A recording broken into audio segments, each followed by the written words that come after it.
എങ്ങനെ മക്കളെ ഈ മാതാപിതാക്കളെ കളയാൻ പറ്റുന്നത്? ഗർഭപാത്രത്തിൽ ഒരളവോളം പിറക്കുന്ന മക്കള് അതിൽ കിടന്ന് വളർന്നു പുക്കിൾക്കൊടി നമ്മുടെ സീലാണ് ജന്മത്തിന്. മാതാപിതാവിന്റെ ജന്മത്തിന്റെ മാതാവും മക്കളും തമ്മിലുള്ള അതിലൂടെയാണ് വയറ്റിൽ കിടന്ന അന്നം അമ്മയിൽ നിന്നുള്ള ആഹാരം വലിച്ചെടുത്ത് കുഞ്ഞ് വളരുന്നത്. ഇതൊക്കെ ചിന്തിച്ചാൽ ആ അമ്മ നിഷ്കളങ്കയായ അമ്മയൊക്കെ ഒരു മക്കളും വേദനിപ്പിക്കല്ലേ എന്നാണ് എനിക്കൊരു അപേക്ഷയാണ്. സമൂഹത്തോട് എനിക്കൊരൊറ്റ അപേക്ഷയാണ്, നമ്മുടെ മാതാപിതാക്കളെ വേദനിപ്പിക്കല്ലേ. നമ്മുടെ ജന്മം കൊണ്ട് എന്ത് പുണ്യമുണ്ടോ അതാണ്, അവരെ സംരക്ഷിക്കണം. നമ്മളെ കുഞ്ഞു പരുവത്തിലെ കൈ വളരട്ട കാലുകൊണ്ട് യോ കുഞ്ഞ് നടന്നേ, എന്റെ കുഞ്ഞ് നടന്നേ, കമന്ന് വീണേ. ആ അമ്മയുടെ ഒരു ഇഷ്ടം. മലമൂത്ര വിസർജനം കയ്യിലായിരിക്കും ചിലപ്പോൾ കോരിക്കൊണ്ട് കളയും.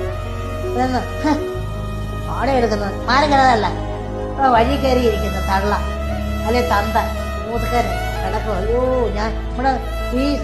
നമ്മുടെ ഫോണിൽ എത്ര കാണുന്ന